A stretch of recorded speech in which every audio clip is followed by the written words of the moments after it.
Hi, good evening. Some couple of new faces, huh? Ah, okay.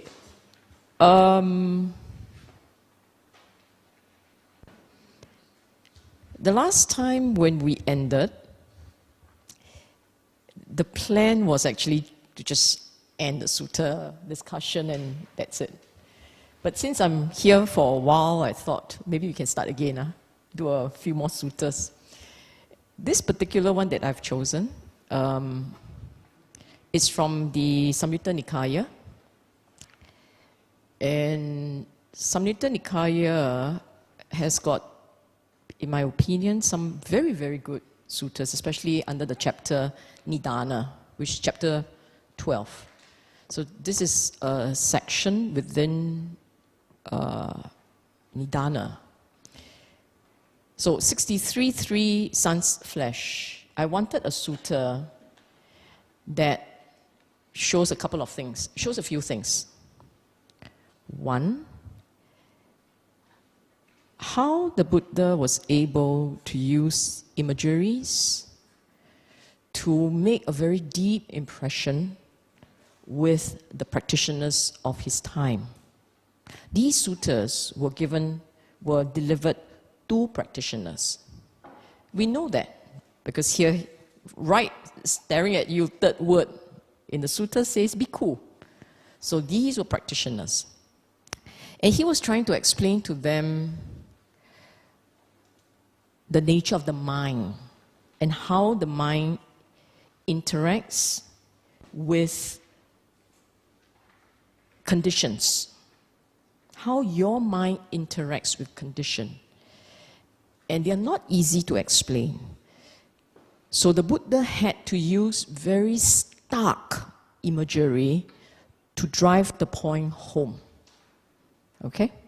Now what I'm going to do this evening is I'm going to explain the first imagery, and after I've explained it, I'm going to invite you all to sit in small groups and share your own observation with regards the other imageries. You can pick one and just share. And then, after that, we can have a discussion. And deepen our appreciation of the sutta. Okay? Now,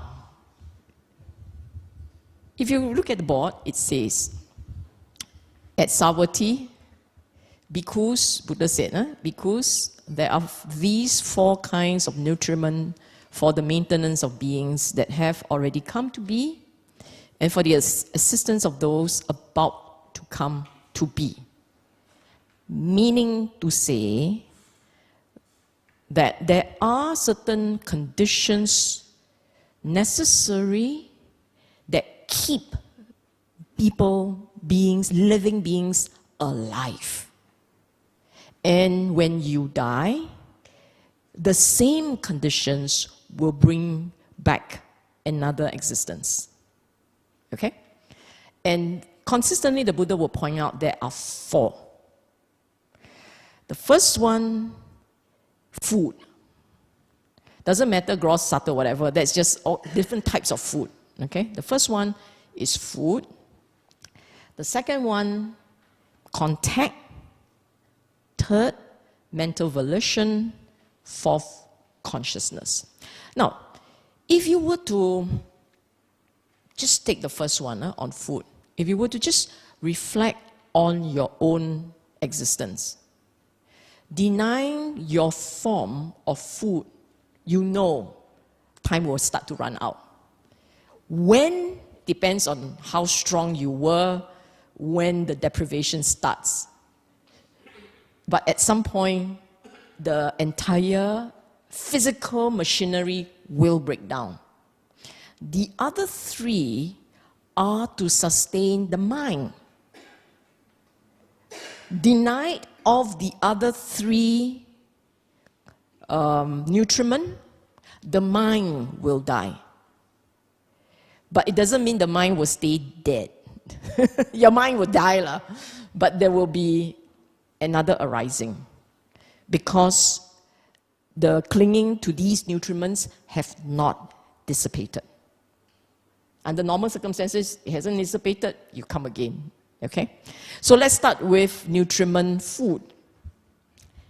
How, bhikkhu, should the nutriment edible food be seen? Now, understand that this particular sutta, Buddha was not explaining how nutriment keeps you alive.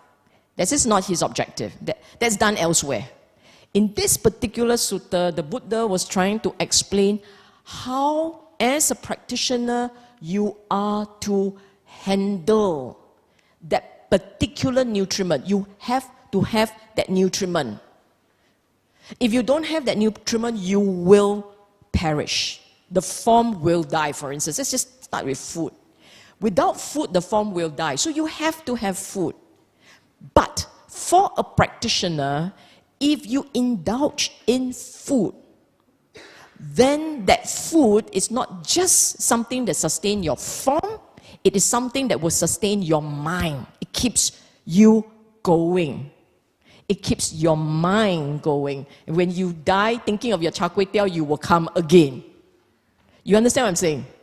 So practitioner has to strike a balance. A balance between continuing to have that condition, that nutriment. You will have to have it in order to stay alive. So continuing to have that nutriment while maintaining a certain distance so that you don't get trapped by the nutriment and you go on a becoming spiral. You understand what I'm saying? These nutriments keep you going. If you do not know how to handle it as a practitioner, not as a layperson, just a practitioner. You can be a practicing layperson, but it's a practitioner. If you're a practitioner, you need to know how to handle these nutriments so that they keep you alive, but they don't keep you going indefinitely. That's the point. So Buddha tried to teach his disciples how to strike that balance. The balance between continuing to consume it because you cannot do without or you will die, but not get caught up such that they become a spiral that keeps you going indefinitely. Do you understand? That balance, okay? So, let's talk about food and then you begin to understand what I'm saying. How, bhikkhu, should the nutriment edible food be seen? In other words, how should you look at food? When you look at the food that you're going to eat, what is the attitude you must adopt when dealing with food? Okay? And the imagery. How many of you have gone through the imagery and got disturbed? It is quite disturbing, isn't it? It's meant to be. It's supposed to smack you between the face or the head, between the eyes. Okay, you are a couple. You had provision. You were traveling through a desert. And you have with you your only son, dear and beloved. Okay, Buddha, just to make sure you feel it, your only son, dear and beloved. In the middle of the desert, you used up all your provisions. So you know you're going to die. They started thinking and they said, why don't we kill our only son? Prepare dry, spiced meat. By eating his flesh, you can cross the rest of the desert. Let not all three perish. What is the point here? We be pragmatic. We be pragmatic. Let's try and survive this. We will eat him. Okay? Then bhikkhu, they kill their son, they prepare dried and spiced meat. They even spiced it, add flavor, make it more palatable, okay? And by eating their flesh, his flesh, they crossed the rest of the desert. But while they were eating, they would beat their breasts and cry, "Where are you, our beloved, our only son? Where are you, our only son?" That's not the punchline. The punchline is this one. What do you think? Would they eat that food for amusement or for enjoyment or for the sake of physical beauty and attractiveness? The point here is, if you are eating something as repulsive as the flesh of someone you love, you can't bring yourself to enjoy it no matter how. Right? No matter how. You are only doing it for survival. And that's the point. When you eat food, a practitioner tries to eat it from the perspective that I have to keep this form alive, but this is not enjoyment, this is not fun, this is not something I must grow attached to. You can't be attached to the meat of your child. Wow, how many child you need, man? You can't. So here, it is to drum it into the mind of the practitioner that when you eat, you have to perceive the food as nothing more than something to sustain you. You eat without tasting. You only focus on the chewing, the mechanism of chewing, and the swallowing. That's it. So, by thinking that this is the meat of your child, you won't enjoy it. You won't be focused on the object. You will be focused on the mechanics, the mechanism of eating, consumption. And are you thinking too much? The fact is, we instinctively get drawn to object. In order that your mind can preserve a distance between you and the object that you're eating, the only way you can do it is you can tell yourself, I'm going to eat it like it is the meat of my child. Or you can do it a bit of what, if you have no child, you can do whatever you want. But the point is, you have to remind yourself, I'm not going to enjoy this. I'm just going to eat, chew, and swallow. And I'm doing this because the form has to be fed in order that I can live on and practice. So that was the instruction he gave them. And then in the way that we eat our food, if you can remember, then try lah. If you can remember. Not try thinking of your family members. Just eat it and be mindful of the chewing and be mindful of the swallowing. Rather than be caught up with the taste of the food. Because the instinct is to be caught up with the taste, not the mechanics of chewing. And therefore you see the next one. Wouldn't they eat only for the sake of crossing the desert? In other words, eat because of survival.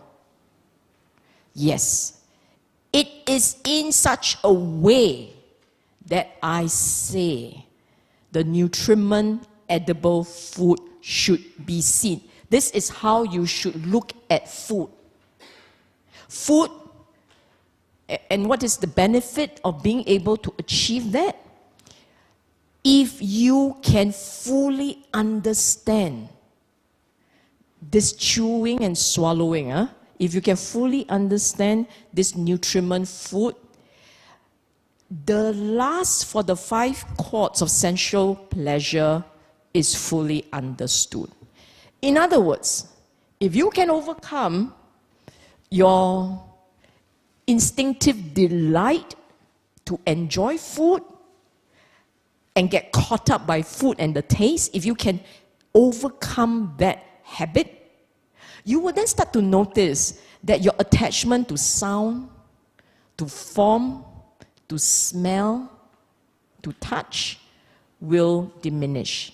If you can understand your own physical attachment, instinctive attachment to food, and the strength of that attachment, if you can understand that, you can see that, you can become detached to that, then to the form, to sound, to smell, to touch, you will also start to reduce that attachment. That's how it works. So if you can, that's why the last for the 5 courts of sensual pleasure is fully understood. You can understand that, you will understand this. And when you can do that, you will be, it says here, no fatal bond by which a noble disciple might come back again to this world. You will be an anagami. If you can overcome the instinctive attachment to taste, because food is taste, and it's very strong. If you can learn to overcome your instinctive grasping of that, attachment to that, then to other things, that attachment will start to diminish. You can build that distance between food and you, distance between you and form and sound and smell, no problem. Get it? That's all it is. How you are to look at the nutriment of food. It boils down to this nutriment of food is essentially the nutriment of attachment to sense pleasure. Now, your turn. You want to spend time looking at the others? Maybe we do contact. 10 minutes, 15 minutes of discussion. You look at contact, the imagery. We have a discussion. I will explain what it is. Then we can go on to the next imagery. I think it's easier for you. Shall we? Okay. So, look at that cow. I will stop talking for a while.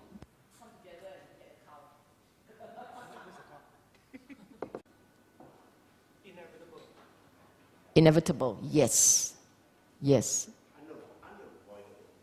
Yeah. Contact is like that, okay? You can't help it, but you just constantly get the barrage of contacts. Even as you stand, sit, swim, whatever, wherever, whatever, whenever, it's inevitable that you will experience contacts. Why the flay cow? Why that flay cow? Sensations, exactly. Flay so that you are even more sensitive. Superbly sensitive. They are practitioners. They are to be mindful of contacts, point by point by point by point by point by point, and it would be numerous. We don't realize it. But if you become very mindful, very aware, you start to become conscious, attentive to each contact that you experience. And it is relentless. And when you become mindful of contact, you will become aware of how relentless contact, the mind coming into touch with an external condition, in other words, that point of touch. Noting. Now, and you're helpless. This cow standing there, it's helpless to all these contacts. Right? Anything else? Any other observation? The question now is, so what? Now that you're aware, so what? Learn to be detached. You see, this is where the next point comes in. It is in such a way that I say the nutriment contact should be seen. In what way? In the way of a flay cow constantly being hit by the barrage of contacts. Why like that? Are we supposed to be like that? The lesson here, therefore, is about yourself as you practice at the initial period. You have to see all the contact as no more than just nibbles. Touch, touch, touch, touch, touch, touch. So when you see, when we see things, we very often get caught up by the object. You see something, your eye in contact with an object, automatically the eye seizes this object and feelings arise. This is the conditionality angle. That is why the Buddha said, when contact is fully understood, the feelings are fully understood. Typically, when your eye, your ear, your organs come into contact with the form, the object, there will be an instinctive reaction. Feelings will spring up. I like it, I don't like it. I want it, I don't want it, I don't really care. You see it? There are only three.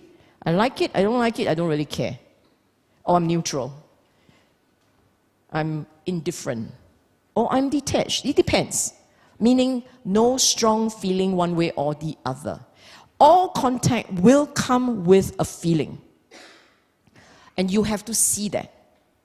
You need to be aware that there is an acknowledgement of the point and look at the feeling that springs up at it. The cow can't do a thing. It should be painful because they're nibbling at sensitive parts. It should be painful. But we don't feel painful. You see what I'm saying? For the rest of us, when there is contact, we're very happy having contacts. All this contact, we're very happy with it. We look for something, we look for sound, we look for taste, we look for things, we seek out contact. We see our objects to have contact so that we can rekindle feelings. We are drawn towards all the objects that give us pleasant feelings, and we shy away, we are repulsed by objects that bring us unpleasant feelings. That's how a typical person will react to things, to the world outside of themselves. And the Buddha is saying that, no, all contact must be seen as not pleasant. So that you don't call after the contact, you see? If all contact you see as pleasant, because the instinct is to chase after the objects that bring you pleasure and to shy away from the objects that bring you displeasure, pain. So contact is something we want, we chase after. We don't realize that it's inevitable. By being alive, you will have contact. We don't realize that. We actually instinctively want selectively we want the types that we want, that bring us pleasure.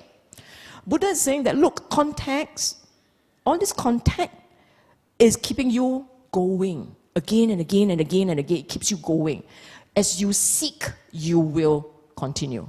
There will be life. There will be becoming. So you have to learn to become indifferent, detached, to contact. Like the cow who's just stand there and gonna nibble. Detached. Nothing I can do about it. I'm not chasing after it. I just have to take it as they come. That's the way we should do it. Contact is not something to chase after.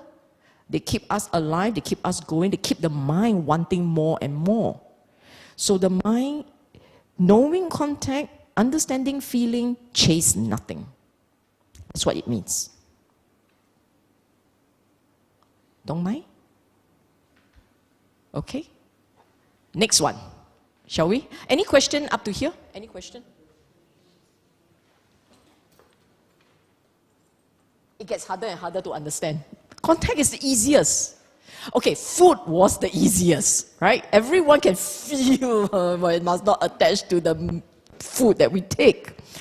Contact, it's not that difficult to understand. Once you start to distill the meaning of this imagery, it's not difficult to understand. Yeah, actually it's true. We chase. Supposed to. Just accept that it happens, stay somewhat detached, don't chase after them. That's how you're supposed to do it. You can understand this, you will understand feeling. When you understand feelings, you understand. It's feeling that drives you to chase, you see. Okay? Yes, feeling does arise, but you are not caught up with pleasure, you won't chase. It can be pleasant. It is just pleasant. If your mind takes this as pleasant and I want more pleasant, you will chase. If your mind starts to accept that this is just pleasant sound, not pleasant sound, but maintain a certain detachment like that cow, he's detached. And he just is aware of contact. He doesn't chase. Yes. Being detached comes with a feeling of neither pleasant nor painful. Yes. Okay? And in itself, it's calming. Neither pleasant nor painful. That neutral. If you understand neutral, then neutral is calming. And that in itself is joyous. Is it equanimous? You're putting on a lot of words. So what you're saying is to be accepting of whatever is happening. Yeah. Pleasant, not pleasant. Yes. When you know it's pleasurable, just stay detached, understand it, and not crave, not go after it. Yes. And to stay really Like the cow. Yeah, like the cow. He can't do a thing about all the context. He just stand there. You know, Buddha used a cow. He could have used an elephant. He could have used any animal, but a cow. Why that cow? Cow is calm. It's very calm. Have you seen a cow running? It takes a lot to get them to run. No, that's a bull. This is a cow. The female version is not easily ruffled. It's, you see, not here, but it was mentioned somewhere, that if you understand, if your mind understands, if there is wisdom, then neutral, it's a joyous sensation. Because it's calm, it's quiet, you're not chasing, the mind is happy. Okay? And it's pleasant. But don't chase it. You chase it, it will dissipate. Okay, now mental volition. Okay? Look at the imagery. This is really quite cute. Look at the imagery. 10 minutes, 15 minutes, and then we'll talk. Okay?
Okay. I'm not sure it's just the words here.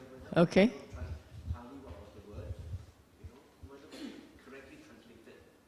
Okay. Because earlier you remember the other second one, it says that the three kinds of feeling. Now you see the three kinds of craving.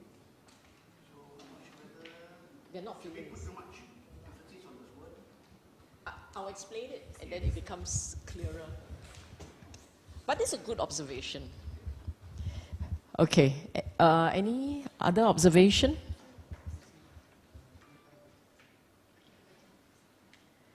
The word dragging can be substituted by thinking. Yes. So as long as you think, you will inevitably move towards that quadrant, that boiling thought. Okay. Okay. So dragging equals Thinking. Okay. Okay. This particular imagery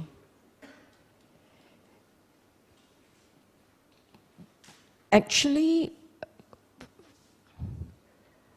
causes you, the intent here is you need to understand craving.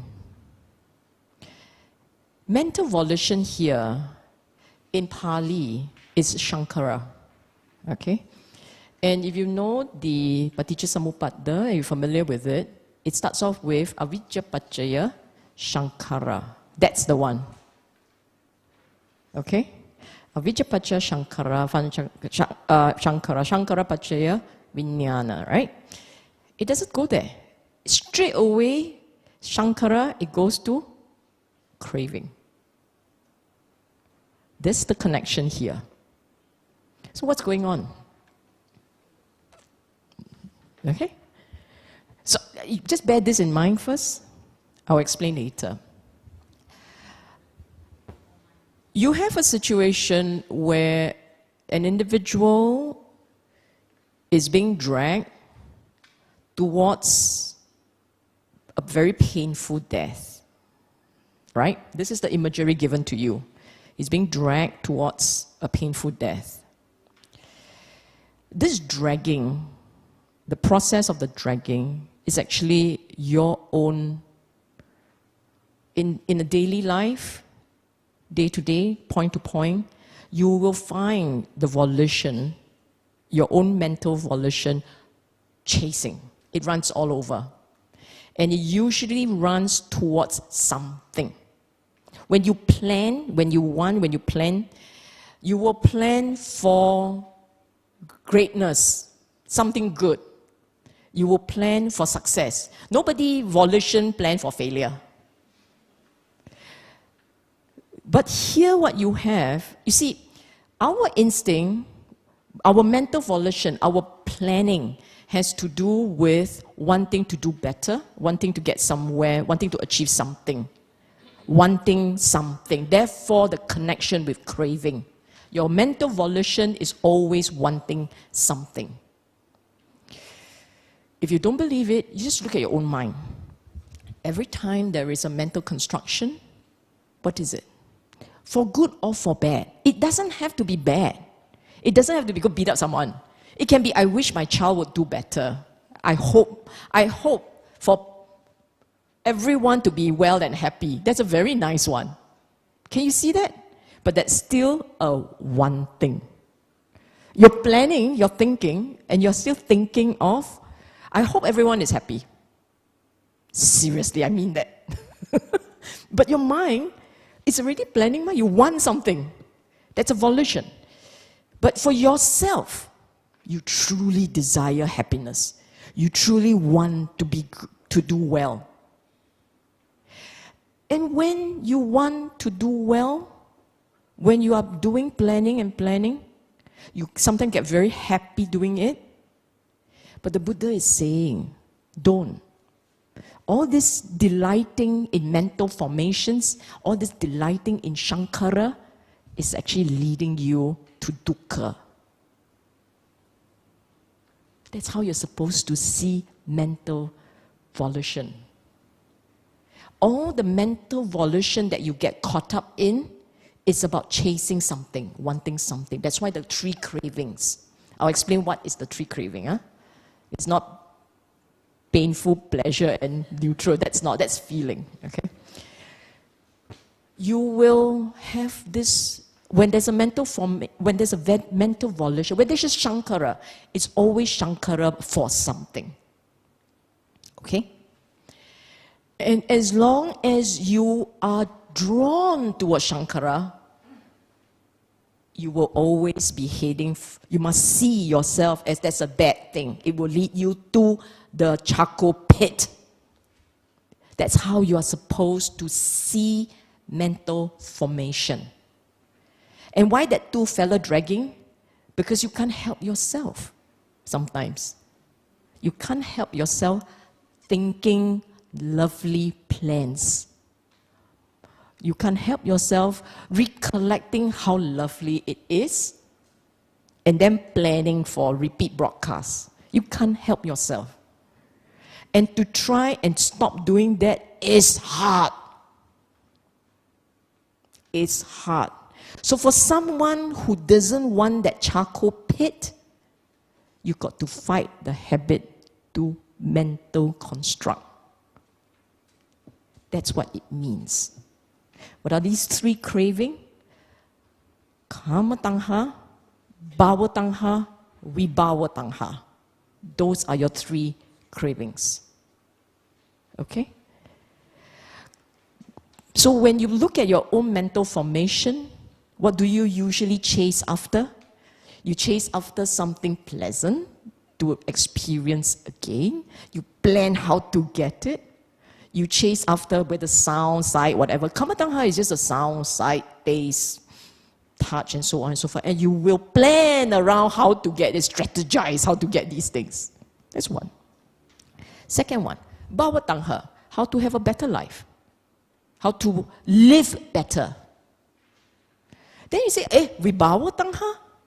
Sometimes you're in a not a good state. You also start planning how to get out of things. That's one thing. Or when it's really bad, you start to plan how to kill yourself. Okay? And then if you're in a state of, even as a practitioner, you think about it, you go on your retreat, it is very dukkha. One fine day you realize everything is dukkha. Craving. Dukkha is because there is craving. How am I going to break craving? Dukkha. Then what? You start to think about, maybe I should just die. This is just too dukkha. But it doesn't work like that. The mind loves to think. The mind loves to construct. The mind will construct. As you're dying, I wonder whether I end up in heaven. The mind loves to construct. So the manner in which you look at the nutriment of mental volition is planning. It's going to lead you to a pit. It's going to lead you to a charcoal pit. It's going to lead you to dukkha. So you need to learn a certain degree of detachment to the mind capacity to plan. Learn to be detached. Learn not to take it seriously. Learn to laugh at it. Learn to let it go. Don't plan too hard, in other words. Mental formation, your Shankara, is very instinctive. And what did the Buddha say? Avidya pacaya Shankara, right?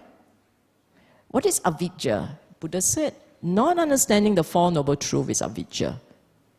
Actually, what it means is, if you were to subconsciously, underpinning all your conscious moment, if underpinning all your conscious moment, you don't actually realize, don't see, don't realize, don't understand that craving will lead to dukkha, you have to learn how to let go. If that is not your standard SOP, sticking in your mind, if this is not your perspective, then you have avidya. And therefore you will plan. But the moment you start to realize that craving leads to dukkha, learning moderation is a good thing, the moment you realize that at one level, and then you start to say, I shall then try and practice so that this habit breaks. So that the habit breaks. And you then start to practice to break this habit. And then one day you realize that, oh, this is not just words, this truly affects the mind. It changes the way you look at the world, it changes your priorities, your instincts, it starts to change. When that happens, you are beginning to see avidya fading. When avidya starts to fade, because you're starting to understand, right? When avidya starts to fade, the habit to Shankara will start to drop.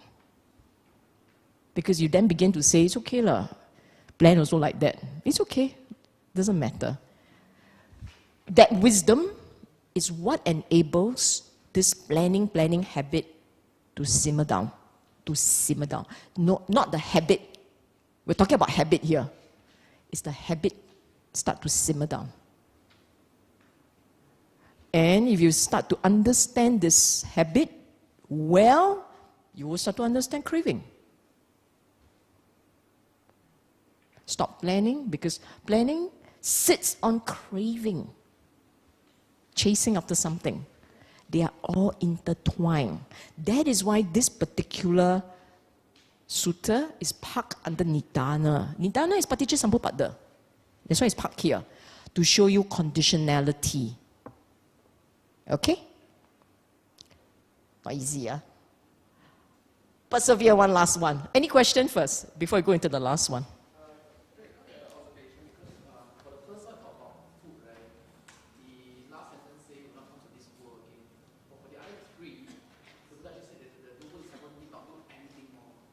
Meaning Arahan. If you can cease, good question. If you can understand absolutely these food that keeps you alive, contact, mental volition, that planning, thinking. If you can understand what drives them, and you can learn to be detached absolutely towards them, the energy to bond again will start to diminish. Okay? And the last one is consciousness, the hardest. Consciousness, the hardest to understand. Good luck. 15 minutes.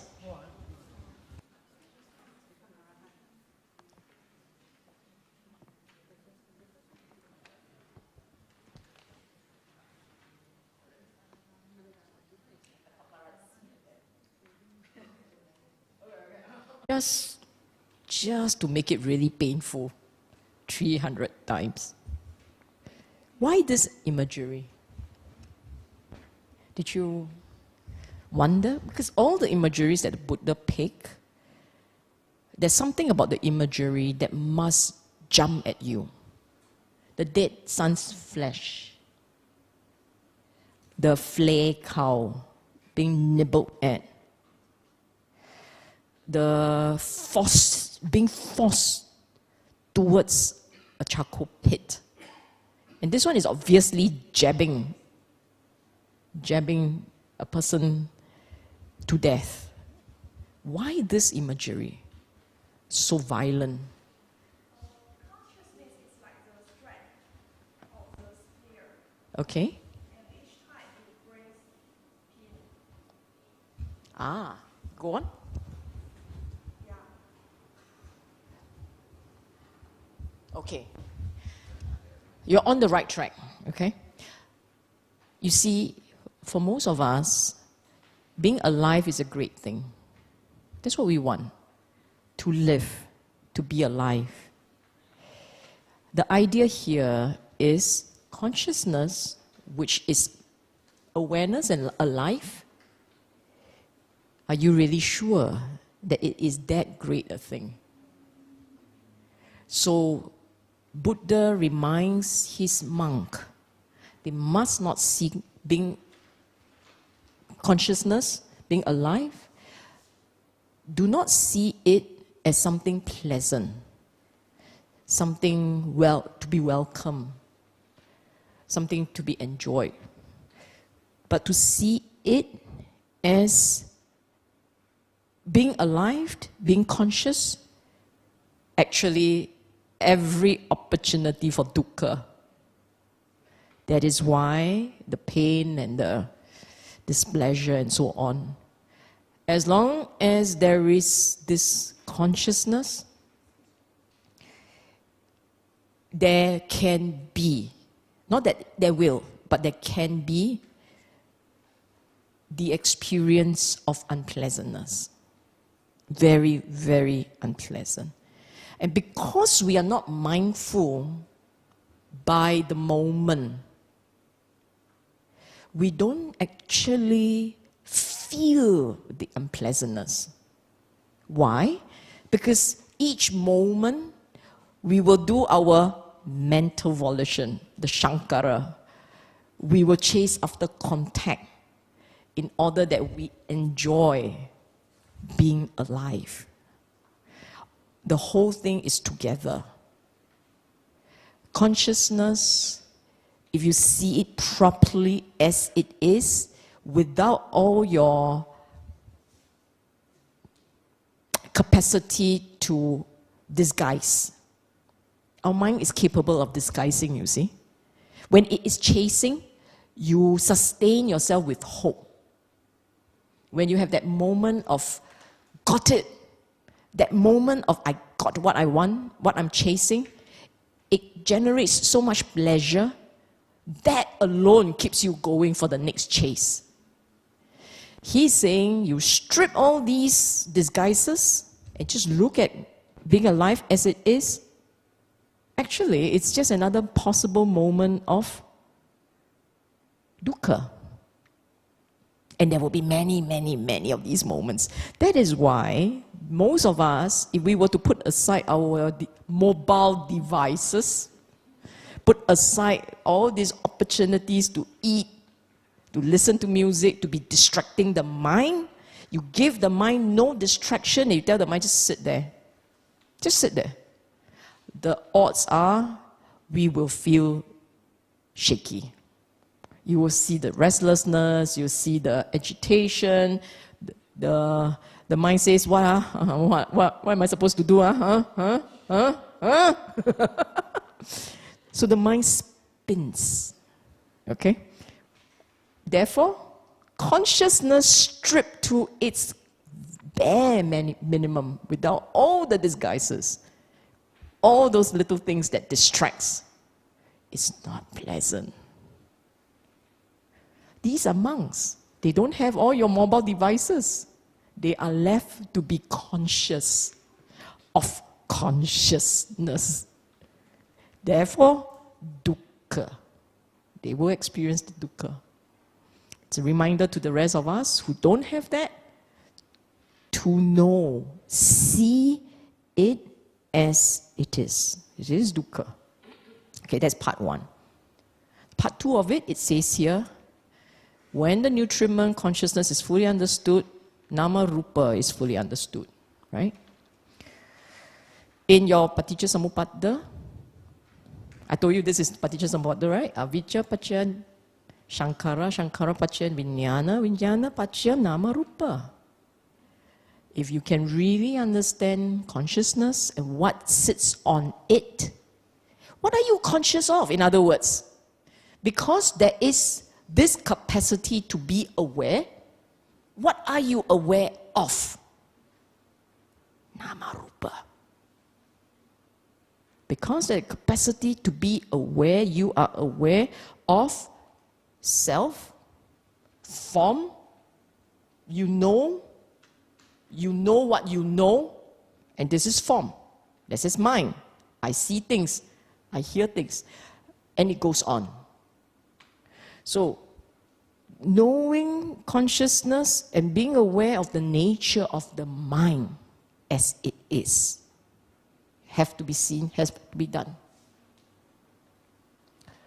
So if you put all these four imageries together, it's a constant reminder that you need to maintain a certain detachment in the manner that you observe that particular mental state. Don't be drawn by it, don't be fooled by it, don't get attached to it. See it as it is. Detachment. Point one. Point two. They are not pleasant. Your instinct is to try and make each one pleasant, or do something to make it pleasant, but they're not. Every one of them, they're not pleasant. You see it as it is, it's difficult to bear. Dukkha. Seeing it as it is. See contact as it is. Each contact, what do? You chase after something. It's actually a lot of dukkha going on, but we don't get it. Look at your thought formation. You're always trying to think nice thoughts, form nice things. If you run out of nice things to think about, you kill yourself. Wibawa tangha. So these thought processes, learn to be aware, learn to see them with some detachment, learn not to be caught up with them. They are just habits of the mind. And if you find yourself wanting to chase after another thought, remember the imagery. So the Buddha, you will not remember everything I said, but you will remember the imageries. What's the mental formation imageries? It's the guy who's going to be dragged to the charcoal pit. Don't get caught up by your thoughts. Not easy, because your craving is strong, but has to be done. Otherwise, another experience of dukkha, on and on and on. Same thing, consciousness. Consciousness is so mild, right? You are usually not conscious of consciousness. You are usually conscious of the object that has been presented to your consciousness. This one is just being aware of aware to that level. Knowing when you know. And knowing that when you know, the mind has a knowing state, it can understand things, it knows things, it goes. It will just off tangent, it chases. So in your practice, in your own, when you go on meditation, when you start to look at your mind, learn to see how the mind flies around chasing after things. First, you got to watch that the mind chases, loves that.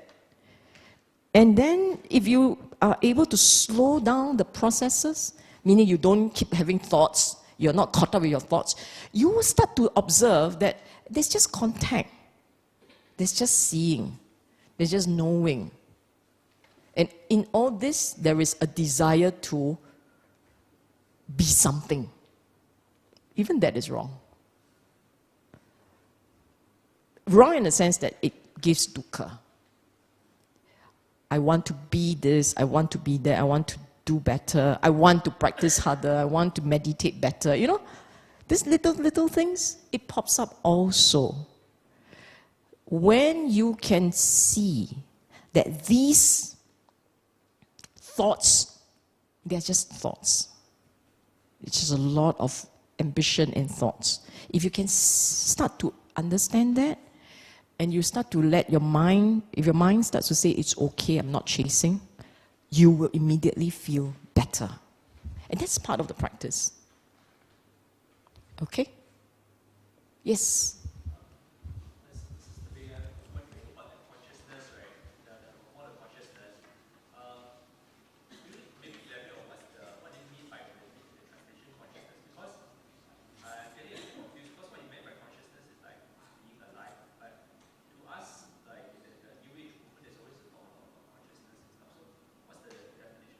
Vijnana?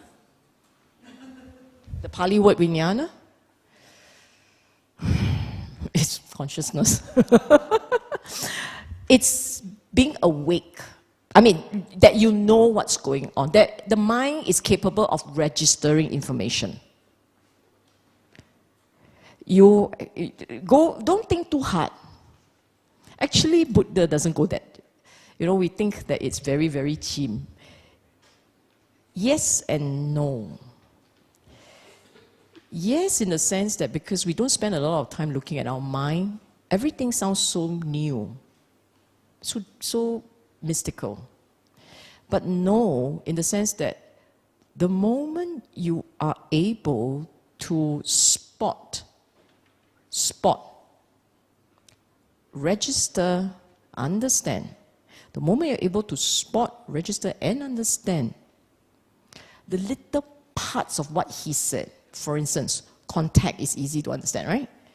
Mental formation is easy to understand. The moment you start to understand these words at a deeper level and you watch the mind as they form, then you should be able to begin to understand the connections, the links between what he's teaching.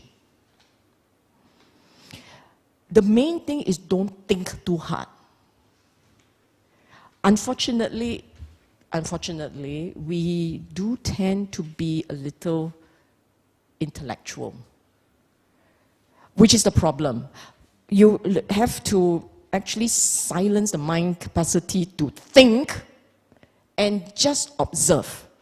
Even when the observation sounds simple, seeing, seriously, seeing is so complex, seeing. Even when it's that simple, you will just seeing.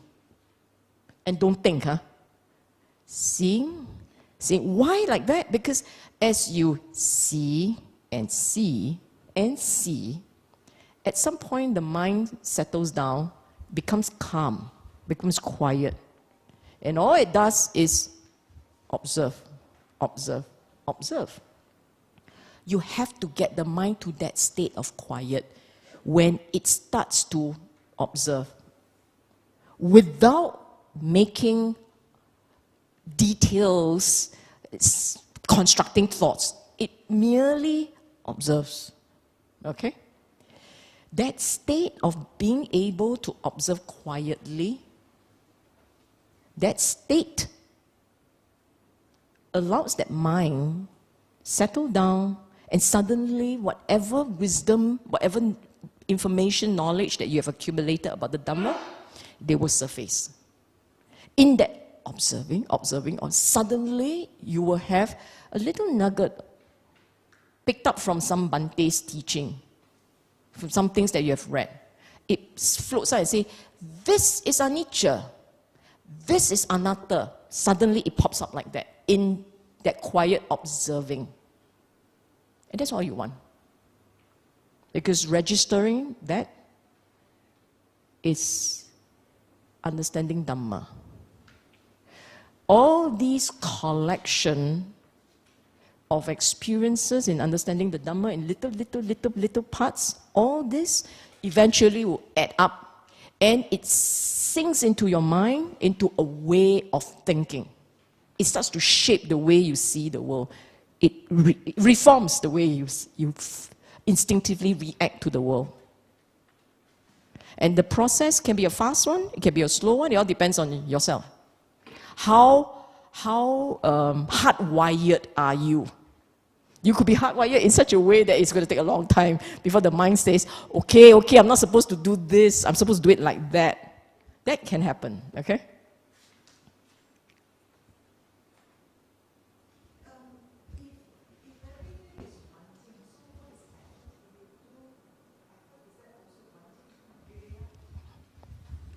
Good question. You see, our mind instinctively will want. The mind. This energy of wanting, it can either chase after something that you feel happy with, but on a very, it's temporary. Gratification, in other words. The wanting is instinctive. It can chase after something which is just to gratify, and it's very, very short, it's very temporary. Or you can very direct this and have this one thing go for Dhamma. With the understanding that Dhamma is all about trying to understand what the Buddha taught. He said that if I were to be able to understand the Dhamma, the sense of dukkha should diminish, that one would reduce. You start from that basis. And he said, okay, this is my understanding, this is how I'm going to practice. Your one thing is still spinning, but now the one thing is focused on and a chase that will eventually lead you to stop chasing. So in that sense, this want which is a habit and an instinct. This one is going after something that will eventually lead you to a calm, to a stop, that will bring you peace. So at least it's a better chase. Otherwise, this chase, which is, again, I repeat, instinctive, will then chase after things, chase like a mouse chasing all over the place. And it will not end. It will chase until you die and start again. Next round. So that's why actually the translation, some of the translation is really good. They talk about pacifying. That the energy, the chase, the want energy, the craving energy gets pacified. It slows down, it reduces in momentum, it reduces in intensity. You actually feel better. Feeling better makes you want to continue. If you've never gone on a retreat, or if you have gone on a retreat but you have never actually had succeeded in stop thinking, start looking, don't think so much, don't talk so much, just observe. If you have never done that, right, and your mind has never actually slowed down properly, then it's very difficult to understand what it means by pacifying. Slowing down, calming down. It's very difficult to understand that. So you have, you want to learn how to drive, you have to step into the car, turn on the engine, and start stepping on the accelerator. Otherwise, conceptually, you understand how to drive a car, but when you get into the driver's seat, you may still not. But you never learn. You see what I'm saying? Like it or not, you have to get started.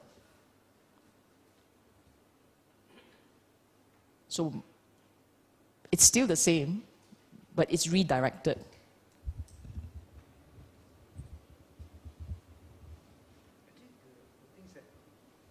Actually, you keep wanting, right? You keep striking the hardest spear. Actually, it's bad, but you think it's good, right? Because you didn't see The normal human person, being alive is good. A practitioner has to see that it is not good. Buddha in the Paticca Samuppada will say, why is there jara? Why is there maranang? Why is there old age and death? Why is there all this pain, dukkha, domanassa, and so on and so forth? Because there's birth. Jati. Because you have birth, there will be death. Then how do you stop birth? The trick is not to stop death. Death will come. The trick is how do you stop birth? And it's not just birth. It's not just birth of the next life. It's also birth of the next moment. What do I mean by that? You think about it. If you chase, you will always chase. There will always be another birth. Chase. One. Dukkha, chase. That you can stop one thing. If you can. If you successfully do it, because of the practice, if that pacifies, if that ceases, there won't be another chase. No more birth. No more dukkha. You understand? If you can stop planning, wanting, chasing, looking, hunting, if you keep doing that, it's another birth. If it ceases, no more. At least for that period where you are not chasing, you feel better. You will feel more relief, more at peace. Okay?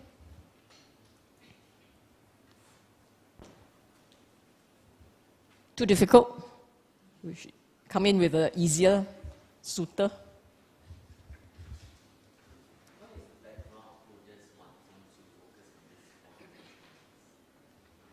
These imageries? No, the whole idea is just to jam it into your mind, jam it into the practitioner's mind. You see, no one looking at this will, they either go, I don't know what he's talking about, not interested. Right? Or, yo, so scary. Oh, I don't want to read. The odds are lah. But for the Buddha, his bhikkhus, he just have to have them understand it stuckly. The stuck images. It will be many more. If you go through the Nikaya, the suttas, there are many, many, many imageries, all very stark. Yeah. Okay? So, my hope for you is these 4 imageries will stay with you. Especially if you go on retreat. When you go on retreat, I hope they will surface in your mind when you're at a retreat, so that you can develop a certain aversion. Actually, it is, it's meant to be. So that you will develop a certain aversion first. Nibbida, you see, a certain aversion towards that particular type of mental state. Nibbida, viragga. You see? You develop a certain aversion, a certain contact. The cow cannot nibble. So you freeze. You don't chase. After a while, you're not supposed to continue being so averse. You're supposed to, dispassion. Not get too caught up. It's just like that. These are your 2 extremes, okay? This thing about middle path, by the way, Buddha in different parts of the suttas, he used this middle path on different occasions differently. This is the middle path. We have lived for the longest time attached to, drawn by these mental states. Context, or your contact, or your mental formation, conscious moments, we are always chasing after something. You have been too far for too long, been so attached to all these mental states. That's why we are caught up with living.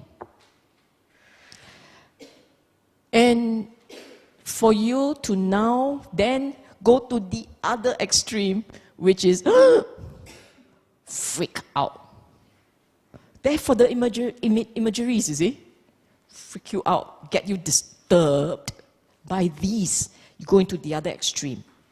Eventually, learn to see them detachedly, and you come back to the middle path. Get it? Like that, lor? Yeah. This is a sutta I would hesitate to introduce to so-called beginners to Buddhism. It may put them away. Buddha taught different things, different levels to different people. So for the way people, what is an equivalent sutta that he taught that is more or less similar to this, but not so frightening? He taught at BF. At night. When only the most dedicated practitioner will come. Okay, good question. In the Buddha's time, when he taught non-believers for the first time, and he thinks they have a chance of getting to a point where they will take him on, they will become his disciple, it's called the graduated teaching. Dana, Sila, Sagga, Adinava, Nekkhamma. That 5. That is why, to a community of newcomers, people who are looking for Dhamma for the first time, right? You're not supposed to stop at Dana, because the Buddha went all the way from Dana to Nekkhamma. Our style, unfortunately, is to stop at 1. Not to stop at 5. That's where we go wrong. In one talk, he goes into 5. But you go for a talk today, you're going to end up with 1. Right? All about Dana. The merits of Dana, the great things about Dana, why Dana is good, Dana will take you to heaven, Dana, it's all about Dana, and that's it, full stop. Next week, we talk about Sila. Then maybe we go on to talk about heavens. Sagga is heaven. And then leave it to the practitioner to talk about Nikamma and Adinava. Okay, what are these 5? Dana, you know. Sila, you know. Sagga is heaven. Basically, how do you live life that will take you to heaven? Live life in such a way that will take you to heaven. Do good, do no evil, in other words. And then you get to enjoy heaven in this and the next life. Okay? That's Sagga. The 4th one and the 5th one are simple things he can teach the lay people, still, but simple but profound. Adinava, danger. Nikamma, renunciation. The danger of overindulging and the benefits of moderation. So in one sitting, he will tell you, it's good to give. It makes you happy. Anyone listening to giving with an open heart becomes joyous. Then he says it's good to restrain your mind. Learn to watch your conduct. Do good, do no evil. This will take you to heaven. It will. Malay people only want to go heaven, ma? Heaven in this life, heaven in the next. So up until this point, you're very happy with him. Then he said, but you know, not good to overindulge. When you overindulge, you will have dukkha. So he starts to talk about 4 Noble Truths, tailored for the layperson. You overindulge, because after talking about heaven is when you tell them don't overindulge, ma, right? And he said, don't overdo it. Learn moderation. Moderation enables you to have peace, tranquility. Contentment is good. He covers Dhamma, full spectrum. In this, he doesn't talk about the mind. This is a layperson, not difficult.